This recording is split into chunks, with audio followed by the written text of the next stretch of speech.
ജനങ്ങൾ സ്വീകരിക്കുന്നുള്ള കാര്യത്തിൽ ഒരു സംശയമില്ല. ജനങ്ങളാണ് പറയുന്നത്, നമ്മളല്ല. മഹർ എന്ന് പറഞ്ഞാൽ ഒരു ഗിഫ്റ്റ് എന്നാണ് അർത്ഥം. അത് നമ്മളിത് നാടിന് വേണ്ടിയിട്ട് ഒരു ഗിഫ്റ്റാണ്. സൗകര്യം ഇല്ലാത്തത് കൊണ്ട് ജില്ലക്ക് പുറത്തു പോകേണ്ട അവസ്ഥ നമുക്കെല്ലാം ഉള്ളത്. ഇന്ന് ഇത്രയും വിശാലമായൊരു കൺവെൻഷൻ സെന്റർ അഭിമാനം തോന്നുന്നുണ്ട്. ചെറിയൊരു പ്രദേശത്ത് നേരത്തെ തുടങ്ങുമ്പോൾ ഒരു വില്ലേജ് ആണെങ്കിൽ പോലും നമ്മൾ ആദ്യം തന്നെ ഒയിൽ അബ്ദുള്ളനോടും മറ്റുള്ള ഡയറക്ടർമാരോട് പറഞ്ഞത് കോഴിക്കോട്, എറണാകുളം ഈ ജില്ലകളിൽ പോലും കോമ്പീറ്റ് ചെയ്യാൻ പറ്റുന്ന രൂപത്തിലുള്ള ഒരു കൺവെൻഷൻ സെന്റർ മാത്രമേ നമ്മൾ സെറ്റപ്പ് ചെയ്യാൻ ഉദ്ദേശിക്കണ്ടു. ഇതിന്റെ മുകളിൽ ഓവർകം ചെയ്യുന്ന ഒരു പ്രൊജക്ട് വരുമ്പോൾ ഓട്ടോമാറ്റിക്കലി ആൾക്കാർ അവിടത്തേക്ക് മൂവ് ചെയ്യും. ഓവർകം ചെയ്തുകൊണ്ടുള്ള ഒരു പ്രൊജക്റ്റാണ് നമ്മളിപ്പോൾ ചെയ്തിരിക്കുന്നതെന്ന് നമ്മൾ വിശ്വസിക്കുന്നത്. നമ്മൾ കൊടുക്കുന്ന സർവീസ് എപ്പോഴും ബെസ്റ്റ് സർവീസ് കൊടുക്കുക എന്നുള്ളതാണ്. ഇനി കേരളത്തിലെ എണ്ണപ്പെട്ടതിൽ ഒന്നായിട്ട് മാറാൻ പോവാണ് ഈ ഒരു മെഹർ. എന്ത് തോന്നുന്നു?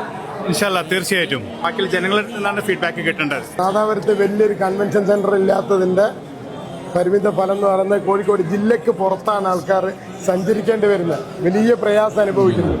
ഒരിക്കലോ സ്വന്തം മകളുടെ കല്യാണോ അല്ലെ മകന്റെ കല്യാണോ വളരെ ഭംഗിയായ രീതിയിൽ നമ്മുടെ നാട്ടിൽ തന്നെ നടത്താൻ ഇത്രയും വലിയൊരു കൺവെൻഷൻ സെന്റർ നിങ്ങൾ കൊണ്ടുവരുമ്പോൾ നാട് വിമാനത്തോടെയാണ് യാത്ര ചെയ്യുന്നത്.